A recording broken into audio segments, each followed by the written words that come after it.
welcome to this video where you talk about your— Stop right there, criminal scum!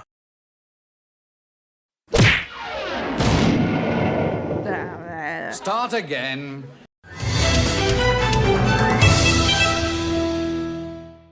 Hey guys, welcome to this video that talks about your favorite sunset overlord. Wonderful day in the neighborhood. Wonderful day. Wait. My waifu sense is tingling.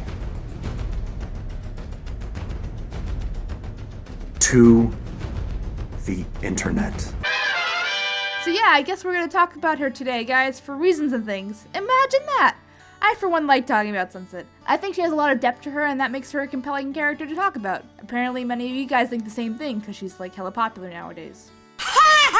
So we'll do this breakdown, the usual Hasbro business versus the show analysis. Will Sunset Shimmer come back to Equestria? A good question. Let's find out. Now, this video is kind of indirectly inspired from this cut story arc in Friendship Games, where Sunset is feeling like human life is unfulfilling and might be better off returning to Equestria. It just makes me wonder if there's more for me back home. Gee, it's like every human fanfic ever.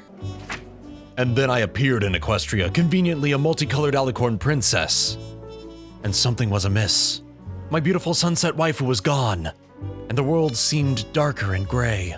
And honestly, can you blame her? As colorful as the human world is, it's still just the human world, and they only have magic thanks to a fluke in the first place.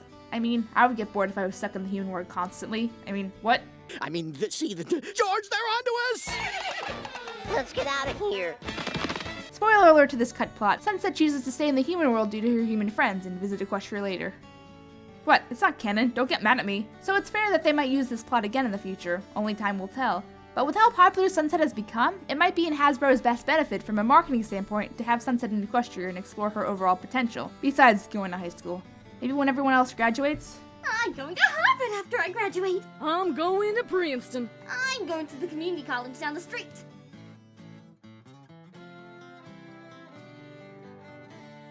Welp, back to Equestria. And from a series look, again, Sunset might want to explore her role outside, or at least like Twilight, figure out her role as whatever she does. Princess of Friendship 2.0, I guess? As real life things start to happen for the human sticks and they start to move on with their lives, Sunset might use that time to reflect on what she has out of her human life, and whether she plans to follow these girls around or focus on other aspects of her life. Out of me, that's not, say no more. The Equestria Girls world, unlike Equestria, has a little bit of a disadvantage. As the human main six aren't bound together for an unlimited amount of time and don't have already established roles in society, they are destined to move on after high school, which might be hard for Sunset to understand, or if Sunset does choose to stay in the human world, will be forced into these society limitations going forward, which gets things messy. This series might try to tie it together with some bullshit excuse, or better yet, no one ever graduates. But in reality, it's unrealistic for high school friends to stay friends forever. Not impossible, but just unrealistic. So long story short, will Sunset Shimmer come back? I think that even though she was meant to sell toys and be the villain in the first movie, the writers were smart and wrote her with depth in the second movie, which made her appeal to many more people, including me. And we naturally want to see her around more. Sunset in canon has no strings to remain in the human world indefinitely, and it might strain the bonds of both worlds if she comes back to have tea every so often. So I think in time we'll be seeing Sunset around.